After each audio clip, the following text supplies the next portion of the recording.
Hello students, in the previous lecture we have studied about the autotrophic nutrition in plants, and today we will study about the heterotrophic nutrition in different types of organisms. So what is a heterotrophic nutrition?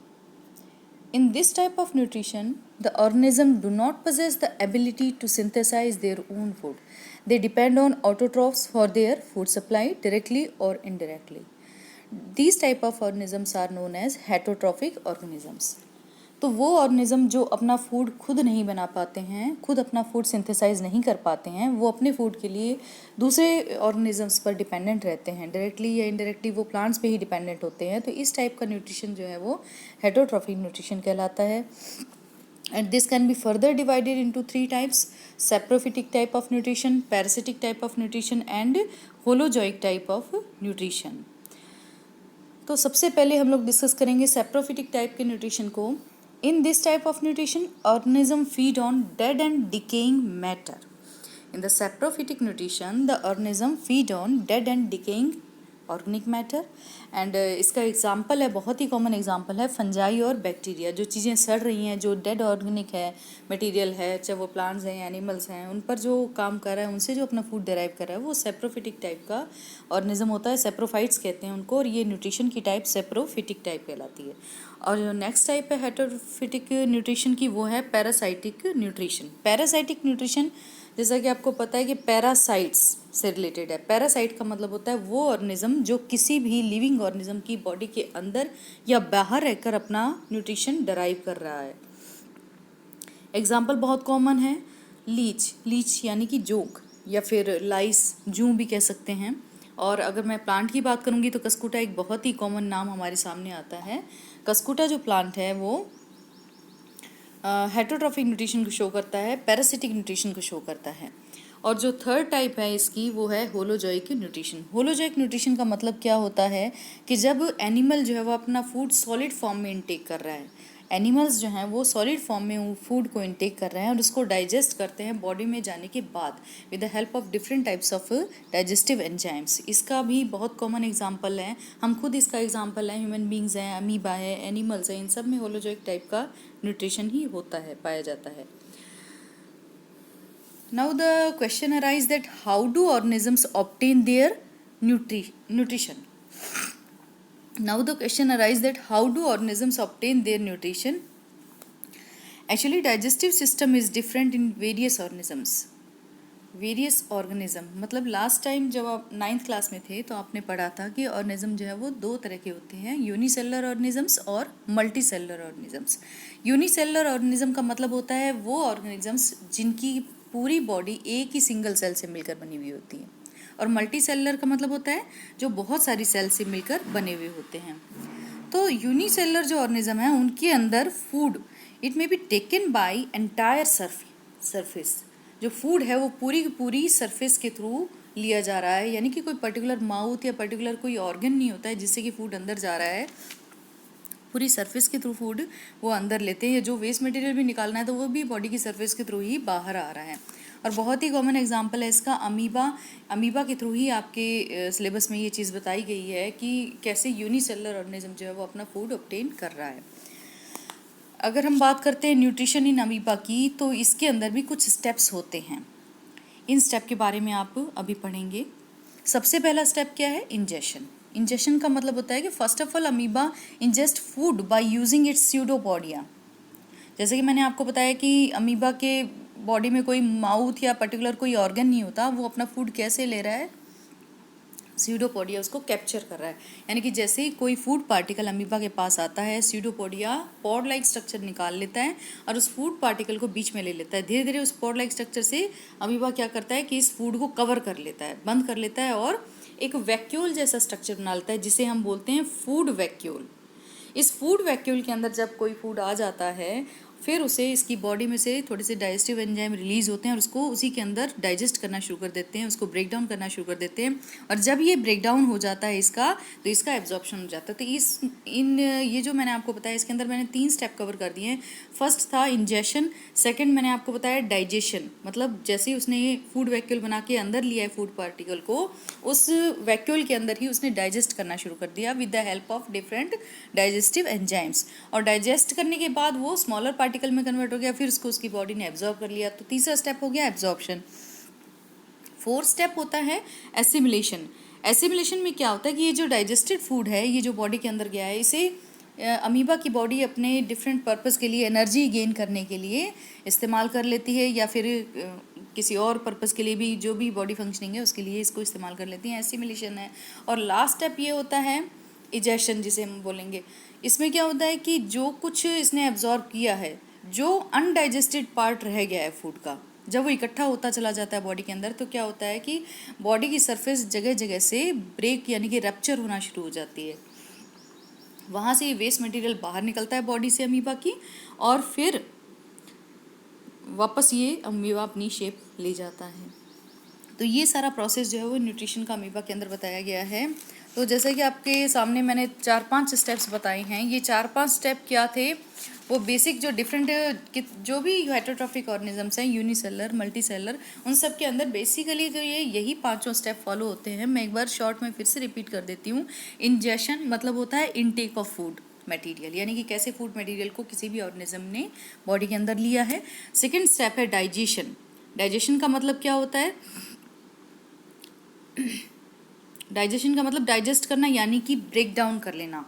Digestion का meaning ही break down है, जो large particles है, यानी कि break down of complex organic material into simple molecules, simple organic और inorganic compounds के अंदर convert हो जाना डाइजेशन कहलाता है।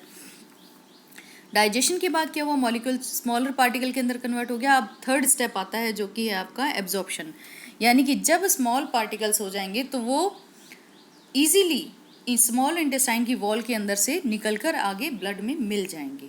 ठीक है ना? तो after digestion the molecules of food become so small that they can pass through the wall of the small intestine and go into the blood. This is absorption.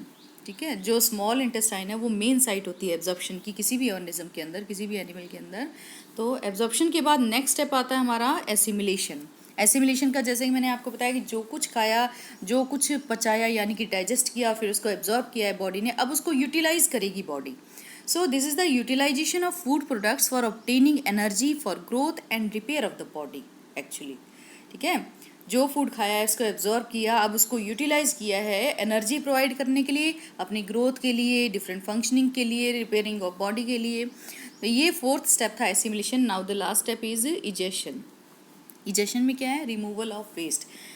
जो भी फूड प्रोडक्ट्स डाइजेस्ट हुए हैं उसके बाद undigested portion भी बच जाता है, जिसे कि फर्दर बॉडी अब नहीं डाइजेस्ट कर सकती है और उसका बॉडी से बाहर निकलना ज़रूरी है। तो बाहर निकलने को ही इजेशन बोलते हैं। तो ये बेसिकली जो है 5 स्टेप्स हैं जिनके अंदर की न्यूट्रिशन को कंप्लीट किया जाता है, यूनिसेलर हो चाहे मल्टीसेलर ऑर्गेनिज्म हो। Now we will study about nutrition in human beings.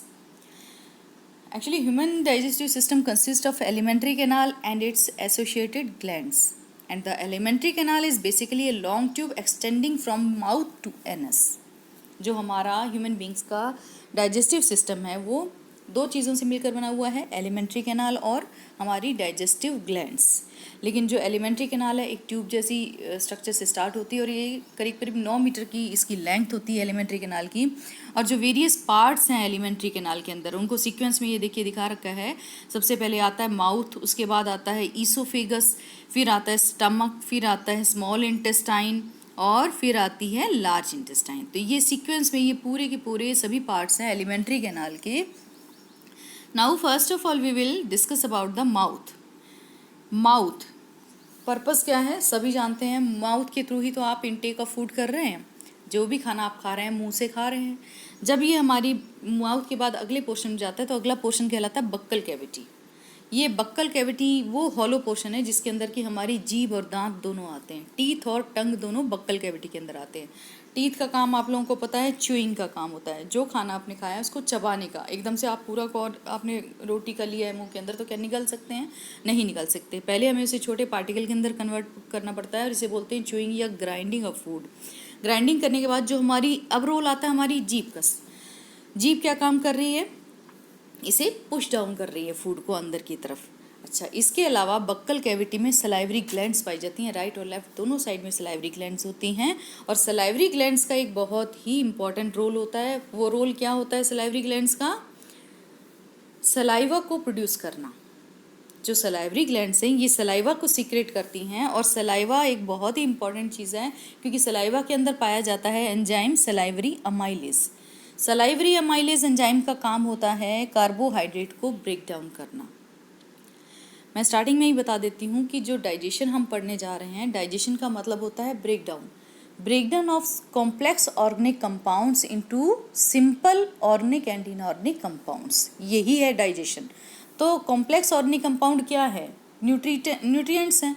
जो न्यूट्रिएंट्स हमने लिए हैं वो क्या हैं? कार्बोहाइड्रेट्स हैं, प्रोटीन्स हैं, फैट्स हैं बेसिकली। तो कार्बोहाइड्रेट को ये जब ब्रेकडाउन होता है तो वो कन्वर्ट हो जाता है सिंपल शुगर के अंदर। प्रोटीन का ब्रेकडाउन होता है तो वो कन्वर्ट होता है अमाइनो एसिड्स के अंदर। फैट का ब्रेकडाउन होता है तो वो कन्वर्ट होता है फैटी एसिड्स और ग्लिसरॉल के अंदर। तो यहाँ पर जब मैं सलाइवरी ग्लैंड्स की बात कर रही हूँ तो देखिए सलाइवा रिलीज कर रही है सलाइवरी ग्लैंड्स। सलाइवा के अंदर कौन सा एंजाइम पाया जाता है? अमाइलेज, सलाइवरी अमाइलेज एंजाइम, और इसका काम है कार्बोहाइड्रेट का ब्रेक डाउन करना। यानी कि जो फूड आपने इनटेक किया है सबसे पहले मुंह में आते ही उसके अंदर जो कार्बोहाइड्रेट था उसका ब्रेक डाउन तो यहीं से स्टार्ट हो गया। कुछ हद तक कार्बोहाइड्रेट का ब्रेकडाउन तो हमारी सलाइवा ही कर देती है और उसको सिंपल शुगर में कन्वर्ट कर देती है। प्लस और क्या काम है सलाइवा का कि सलाइवा के अंदर एंटीबैक्टीरियल प्रॉपर्टीज़ भी पाई जाती हैं। जो सलाइवा है उसमें एंटीबैक्टीरियल प्रॉपर्टी पाई जाती है। जो फूड हमने इनटेक किया है, हम कितनी भी हाइजीनिक कंडीशंस को मेंटेन कर लें बट थोड़ा बहुत कुछ ना कुछ बैक्टीरियल फॉर्म या माइक्रो ऑर्गेनिज्म की कोई फॉर्म हमारे मुंह में आ सकती है, तो उसको वहीं पर किल करने का काम सलाइवा करती है। कोई खास ही पर्टिकुलर डिजीज कॉजिंग ऑर्गेनिज्म आ गया तो नहीं, लेकिन एक जो नॉर्मली जो ऑर्गेनिजम्स आ रहे हैं, नॉर्मली कोई बैक्टीरिया वगैरह एंटर कर रहा है तो उसको किल करने का काम सलाइवा करती है। यानी कि इसकी अंदर एंटीबैक्टीरियल प्रॉपर्टी होती है। तो एक तो सलाइवरी अमाइलेज होता है जो कार्बोहाइड्रेट को ब्रेक डाउन कर रहा है, दूसरा एंटीबैक्टीरियल प्रॉपर्टी होती है जो बैक्टीरिया को किल करती है। तीसरी बात ये है कि ये सलाइवरी ग्लैंड्स एक म्यूकस टाइप का मटेरियल भी सीक्रेट करती हैं जिससे जो फूड आपने चबाया है वो चिकना हो जाता है। चिकना हो जाएगा तो इजीली अंदर स्टमक के अंदर चला जाएगा, आगे ईसोफेगस में जाएगा, ईसोफेगस से स्टमक में जाएगा। तो नेक्स्ट जो पार्ट है हमारा वो है ईसोफेगस। ईसोफेगस क्या काम करता है? ये एक ट्यूब जैसी स्ट्रक्चर होती है। जो ईसोफेगस है ये एक ट्यूब जैसी स्ट्रक्चर होती है, ये दिख रही है आपको, ट्यूब जैसी स्ट्रक्चर है। तो ईसोफेगस में कोई किसी भी तरह का कोई डाइजेस्टिव एंजाइम जो है वो नहीं सीक्रेट होता है। ईसोफेगस में किसी भी तरह का कोई डाइजेस्टिव एंजाइम नहीं पाया जाता। इसका रोल क्या होता है कि ईसोफेगस की जो वॉल्स होती हैं इसके अंदर लगातार कॉन्ट्रैक्शन और रिलैक्सेशन टाइप की मूवमेंट चलती रहती हैं, जैसे सिकुड़ रही है फिर फैल रही है सिकुड़। तो ये कॉन्ट्रैक्शन और रिलैक्सेशन टाइप की मूवमेंट्स जो है इनको हम कहते हैं पेरिस्टाल्टिक मूवमेंट। कॉन्ट्रैक्शन और रिलैक्सेशन टाइप की जो मूवमेंट्स हैं इन्हें हम पेरिस्टाल्टिक मूवमेंट बोलते हैं। पेरिस्टाल्टिक मूवमेंट का काम क्या होता है कि जो खाना इस ईसोफेगस में आया उसको धक्का देकर पुश करके नीचे की तरफ लाना और कहाँ पहुँचा देना? स्टमक के अंदर पहुँचा देना।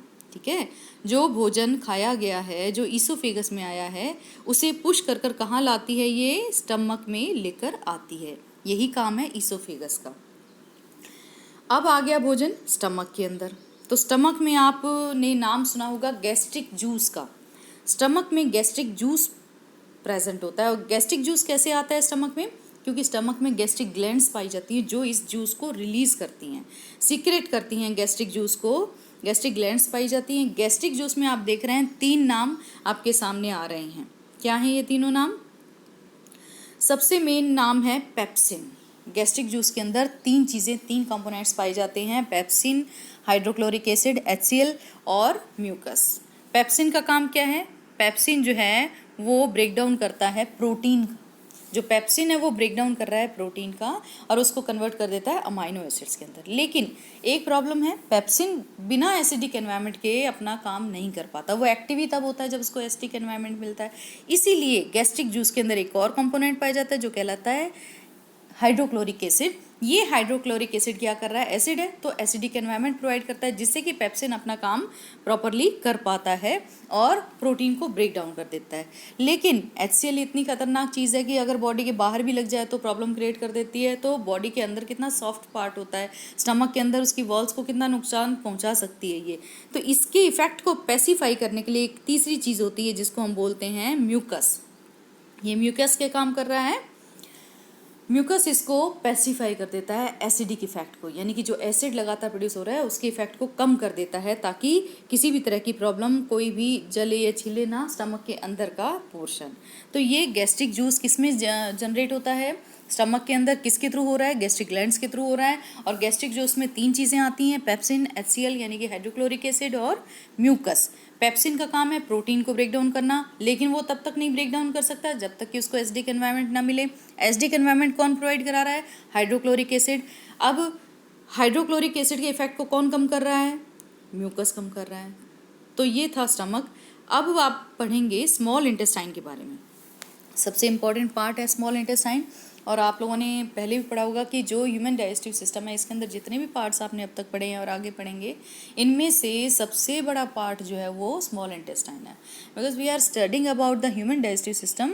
तो ह्यूमन डाइजेस्टिव सिस्टम के अंदर हमारे जो सिस्टम है, हमारे सिस्टम में स्मॉल इंटेस्टाइन का साइज़ क्या है, अराउंड 5 और 6 मीटर्स, 6 मीटर के करीब इसका जो है लेंथ होती है। विड्थ अराउंड 1 इंच होती है। सबसे बड़ा पार्ट है। जितना भी जो कुछ भी बच गया है, अब हर जितना भी न्यूट्रिएंट है सबका जो डाइजेशन है वो स्मॉल इंटेस्टाइन के अंदर होता है। जितने भी न्यूट्रिएंट्स हैं सबका डाइजेशन स्मॉल इंटेस्टाइन के अंदर होता है।